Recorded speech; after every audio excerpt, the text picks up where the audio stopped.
Assalamualaikum warahmatullahi wabarakatuh. Waalaikumsalam warahmatullahi wabarakatuh. Selamat pagi anak-anak. Selamat pagi, Bu. Baik. Gimana kabarnya hari ini? Alhamdulillah. Alhamdulillah baik-baik saja, Bu. Baik, karena semuanya berada dalam keadaan baik, kita mulai ya pelajaran pada hari ini. Kita akan melanjutkan pembelajaran minggu lalu mengenai proposal. Di sini Ibu akan presensi terlebih dahulu. Kosintiasa. Hadir, Bu. Baik, untuk Ivani Tiasa Fitri. Hadir. Oke. Karena semuanya hadir dan berada dalam kondisi sehat dan bisa menyalakan kameranya semua, Ibu akan menjelaskan tentang proposal kegiatan maupun proposal penelitian.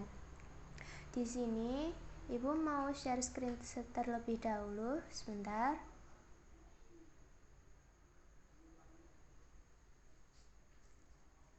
Apakah sudah terlihat? Sudah, Bu. Baik. Hari ini kita akan belajar mengenai proposal kegiatan dan penelitian.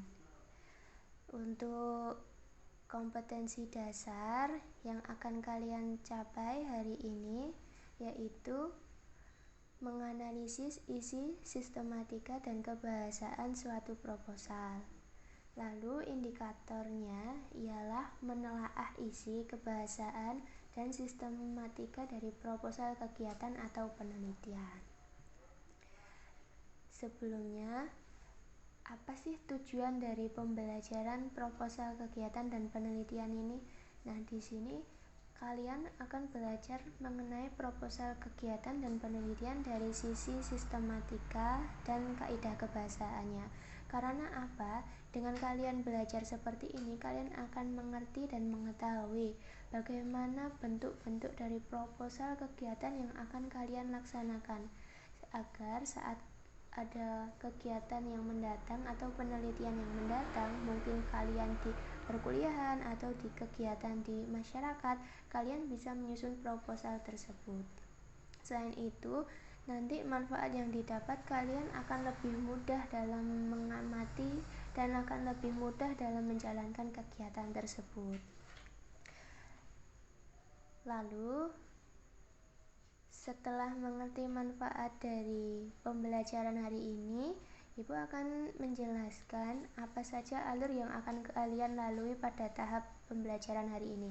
Untuk yang pertama, setelah mendengarkan Ibu menjabarkan materi proposal kegiatan atau proposal penelitian, kalian akan mengerjakan satu soal yang akan Ibu kirim melalui WA Group. Setelah itu nanti kalian akan mengerjakan dalam waktu 15 menit dan akan Ibu tanya apa saja yang kalian jawab dari hasil menjawab soal tersebut. Oke, kita lanjut di materi. Seperti yang minggu lalu Ibu katakan, proposal adalah rencana kegiatan. Rencana kegiatan tersebut ditulis dalam bentuk rancangan kerja yang akan dilaksanakan. Rencana kegiatan tersebut tentu saja harus dituliskan secara baik dan benar, supaya pihak-pihak yang berkepentingan dapat memahaminya dengan baik. Oke, di sini proposal merupakan rencana kegiatan atau rencana penelitian. Di sini proposal ditulis dalam bentuk rancangan kerja. Kalian harus menjabarkan apa saja yang akan kalian laksanakan dan apa saja yang akan kalian lalui pada proposal tersebut, agar nanti rencana kegiatan tersebut bisa dipahami oleh orang-orang yang berkepentingan.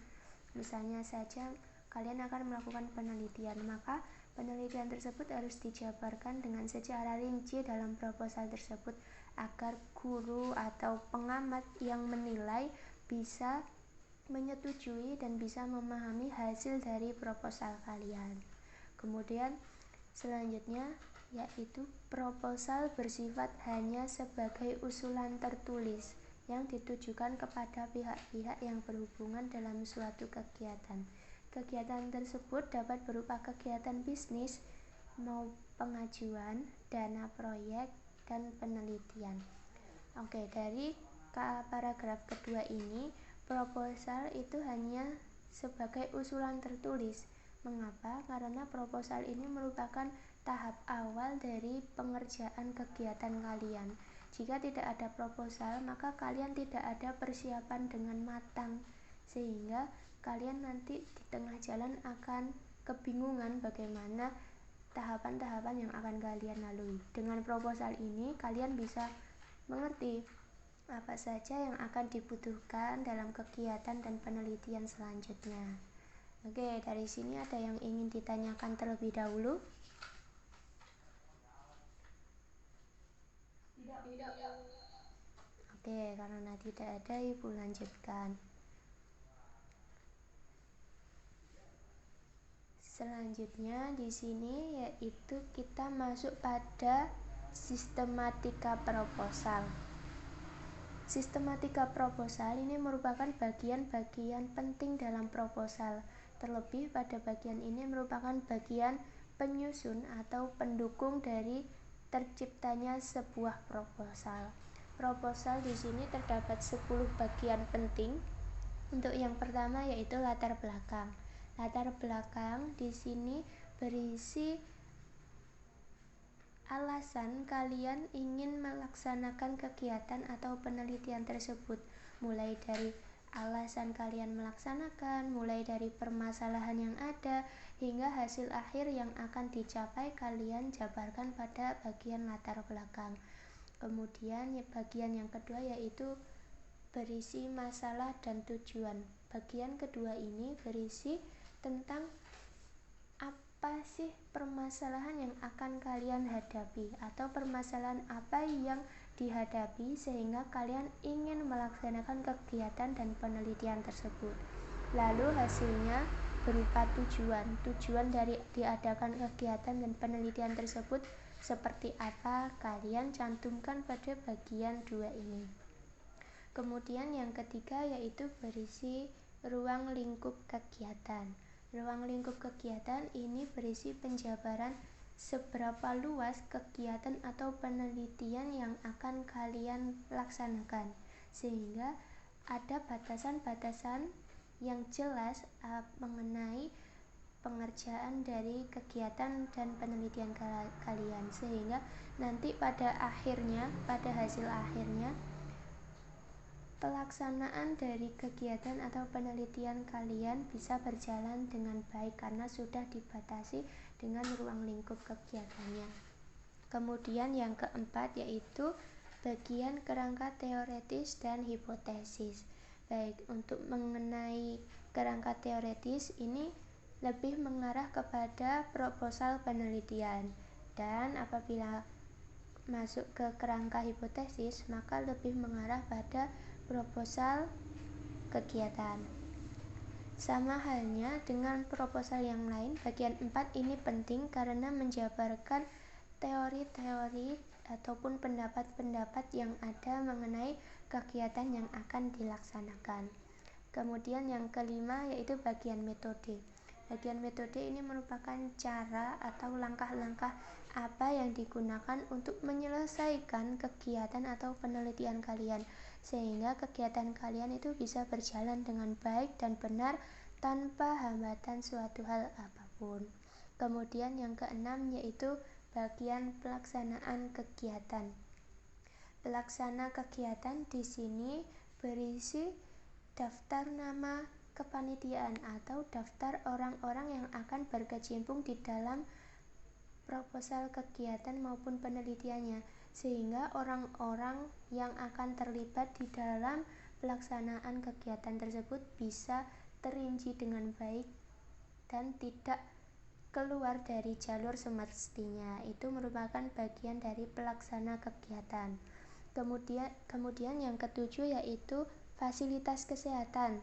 Fasilitas kesehatan di sini fasilitas kesehatan. Mohon maaf, yang ketujuh yaitu fasilitas. Fasilitas di sini maksudnya ialah sarana dan prasarana yang akan kalian perlukan atau yang tersedia di dalam proposal kegiatan dan penelitian, karena dengan adanya cantuman fasilitas tersebut atau sarana dan prasarana tersebut, kalian akan lebih mudah dalam melaksanakan kegiatan maupun penelitian tersebut. Selanjutnya yaitu yang ke-8 ialah keuntungan dan kerugian. Keuntungan dan kerugian di sini berada pada bagian yang sangat-sangat penting karena akan menjabarkan bagaimana keuntungan-keuntungan yang didapatkan dari hasil kegiatan atau penelitian yang kalian lakukan. Kemudian kerugian yang dialami atau yang ditimbulkan juga akan muncul pada bagian ini. Kemudian bagian 9, sistematika proposal bagian 9 ialah lama waktu kegiatan. Lama waktu kegiatan ini merupakan estimasi waktu yang akan dibutuhkan dalam kegiatan saat berjalan. Karena apa? Dengan mencantumkan lama waktu kegiatan, maka kita sudah mempersiapkan dengan matang bahwa kegiatan atau penelitian tersebut bisa berjalan dengan baik sesuai rencana awal pada proposal. Kemudian yang ke-10 yaitu jadwal kegiatan. Jadwal kegiatan di sini berisi tahapan-tahapan berdasarkan hari yang sudah direncanakan.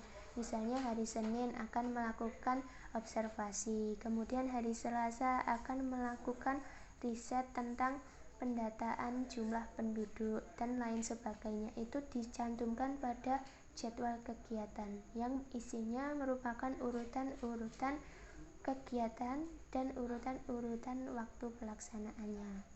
Oke, dari sini ada yang ingin ditanyakan terlebih dahulu atau tidak? Bagaimana? Tidak ada? Tidak ada.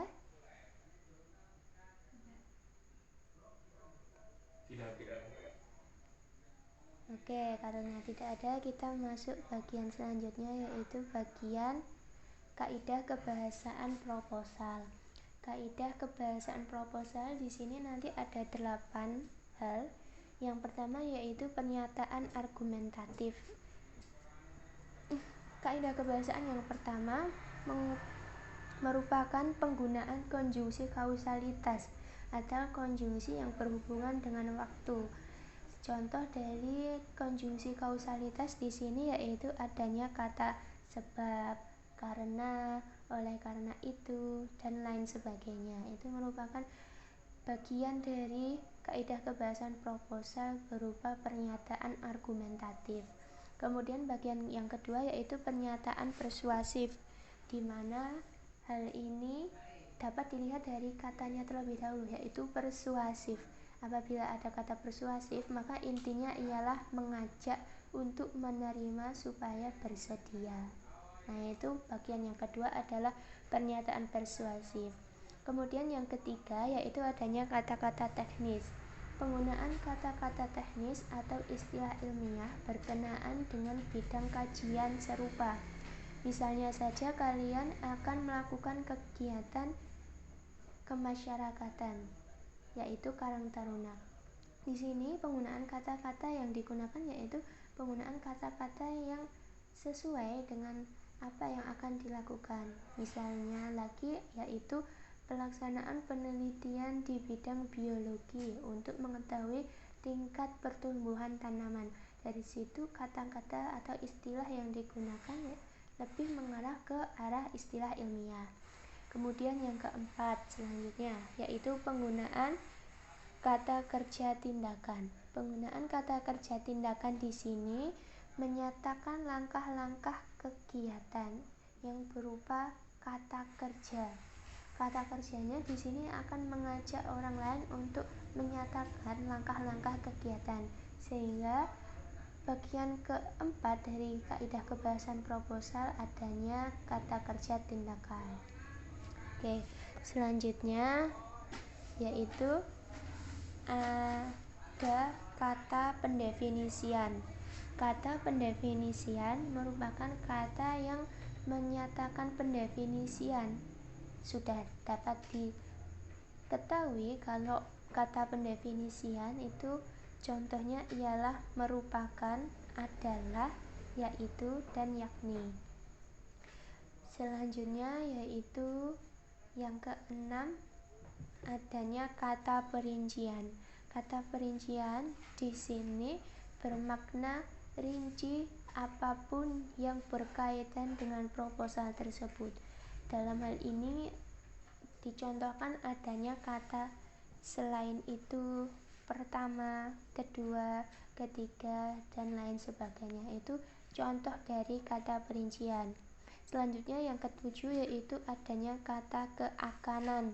Nah, kata keakanan itu dari kata dasar akan, berarti yang akan datang. Dari situ kita bisa melihat bahwa penggunaan kata-kata yang berkaitan dengan waktu atau peristiwa yang akan datang. Contohnya dalam hal ini yaitu adanya kata diharapkan, direncanakan, diinginkan, dan lain sebagainya. Itu contoh dari kata keakanan. Selanjutnya yang kedelapan yaitu adanya kata denotatif. Penggunaan kata yang bermakna lugas, denotatif, atau sesungguhnya.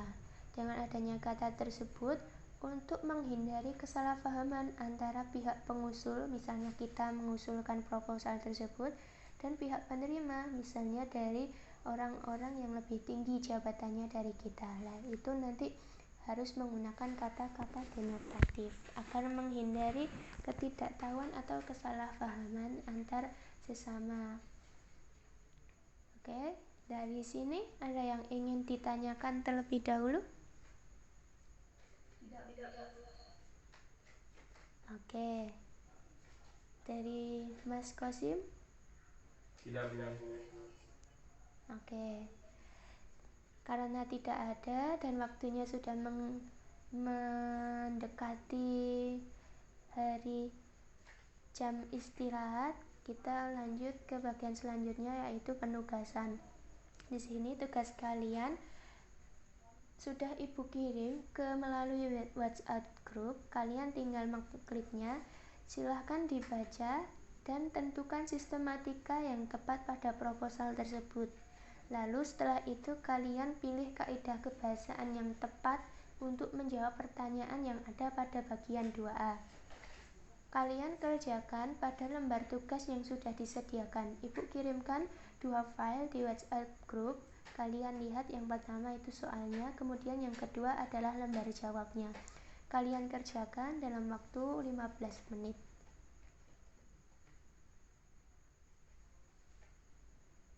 Oke, ayo kita sekarang jawab pertanyaan dari persoalan yang sudah Ibu kirimkan. Oke, bagian 1, Mbak Ivani. Bagian latar belakang berada pada halaman berapa?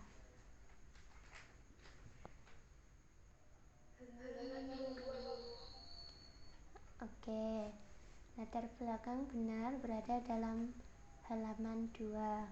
Kemudian untuk bagian pelaksana kegiatan berada pada halaman berapa? Halaman 6, Bu. Oke, benar. Selanjutnya untuk jadwal kegiatan, Mbak Ivani, pada proposal tersebut tercantum pada halaman berapa? Oke, karena semuanya sudah tahu mengenai sistematika proposal, kita lanjut ke bagian 2A.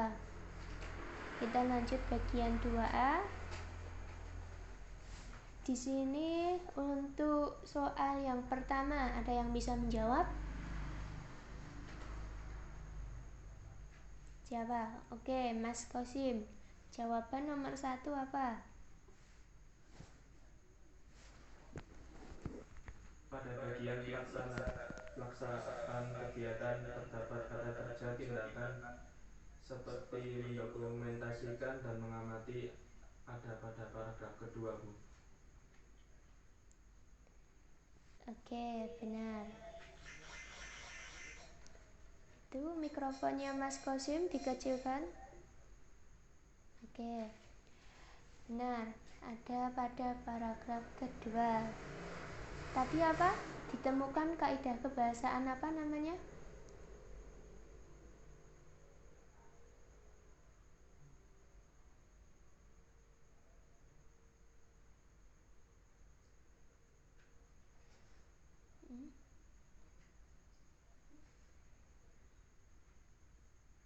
Pelaksanaan kegiatan ya. Kata yang ditemukan kata apa tadi? Kata apa? Bisa diulang jawabannya.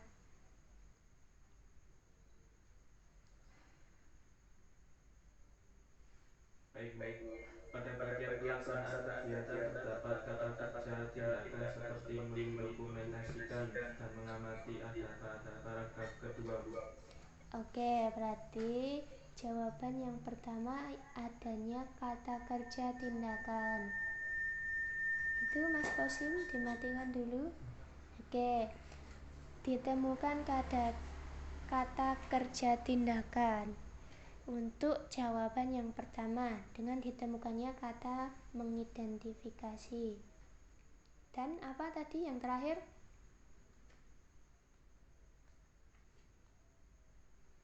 Mengamati, Bu. Oke, dan mengamati itu merupakan contoh kata kerja tindakan. Selanjutnya yang kedua, Mbak Fani gantian. Jawabannya apa?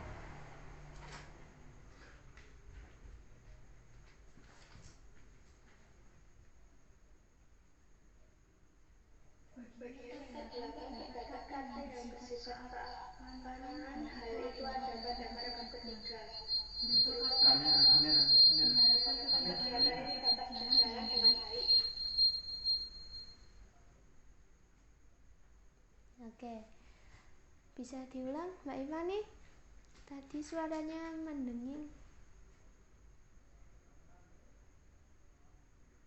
Pada bagian ke-8 terdapat kata yang bersifat keamanan, hal itu ada pada paragraf ketiga. Berupa kata diharapkan kegiatan ini dapat berjalan dengan baik. Oke. Benar. Pada nomor soal kedua ditemukan adanya kata diharapkan berupa kata keakanan. Kata keakanan di sini kata yang akan sesuatu dengan waktu dan peristiwa. Baik, karena semuanya sudah paham dengan materi, Ibu stop share screen. Sebelum Ibu akhiri mengenai pertemuan hari ini, kesimpulan yang dapat dari baik karena sudah mendekati jam istirahat, Ibu akan mengakhiri. Namun sebelum Ibu akhiri, Ibu ingin bertanya, dari pembelajaran hari ini adakah materi yang sulit untuk difahami?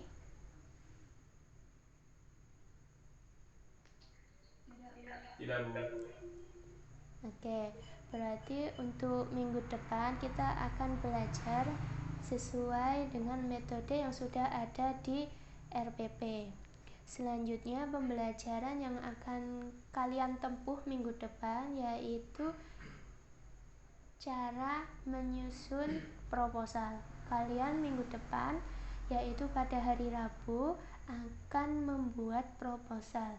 Kalian bebas antara memilih proposal kegiatan atau proposal penelitian. Dari situ kalian mulai hari ini Ibu beri tugas mencari contoh bentuk proposal yang akan kalian buat. Setelah kalian mencari contohnya, minggu depan kalian bisa membuat dengan baik. Dari situ ada yang ingin ditanyakan?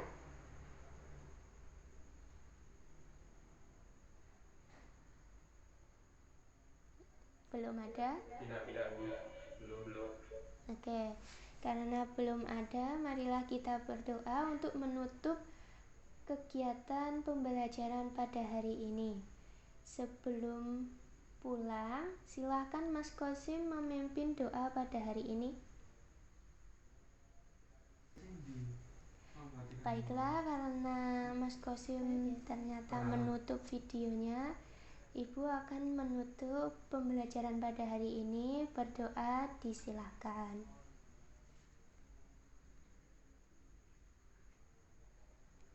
Oke, selesai.